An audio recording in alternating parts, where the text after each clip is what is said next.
I remember he was giving a seminar.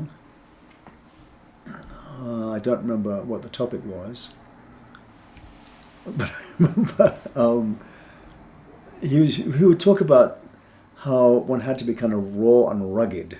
You know that term? That was a term that he came up with in those early days, and I remember feeling that I didn't really have that quality, and going up after a talk, and people would sort of wait in line to ask him a question, and I, waited in line, and I finally got to the head of the line, and I said, I don't really feel I have that quality, because I don't know, it's maybe my upbringing or whatever it is.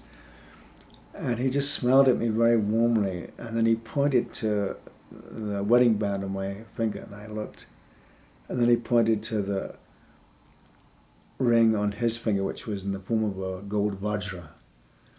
And I looked at that, and then I found myself like falling into deep space.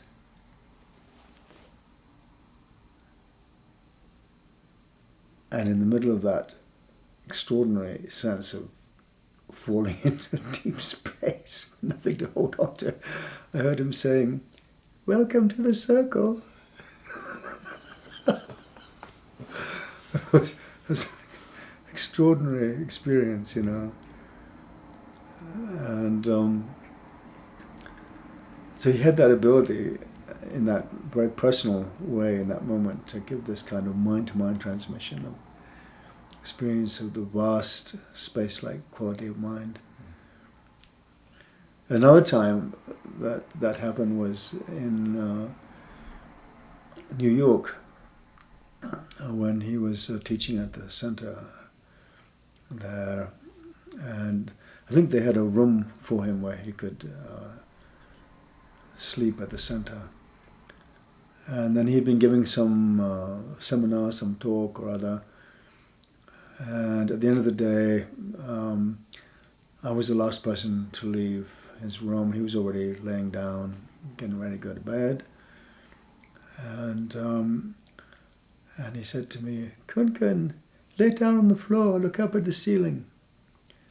I thought, what's all this about, I thought, okay. I was laying on the floor and I'm looking up at the ceiling.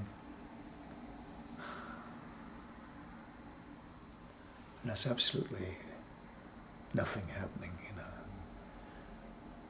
And then I hear his voice saying, "That's it." It was just like, it's so interesting because it was just a moment of slight curiosity, like, why is he telling me to do this? And then there's nothing particular happening whatsoever, just completely open. So he could just sort of create that atmosphere, or that experience of mind's spacious quality like that. Can you talk about how he is now in your life? How he is now in my life? Yeah. Yes. And actually, I think it was about a year and a half ago that I moved back to Boulder from Santa Fe, New Mexico, when I was living there.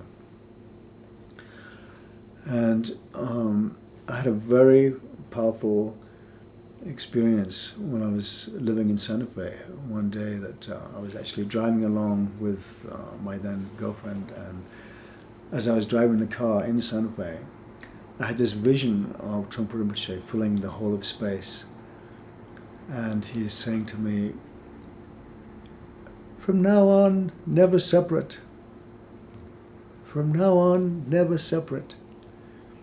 And I just had this overwhelming feeling that he's affirming that there is no separation between teacher and disciple, father and son are one in the realm of thought, isn't it? That's how it goes in the sun. I had forgotten that, but it was really extraordinary. And ever since that time, if I just think of him,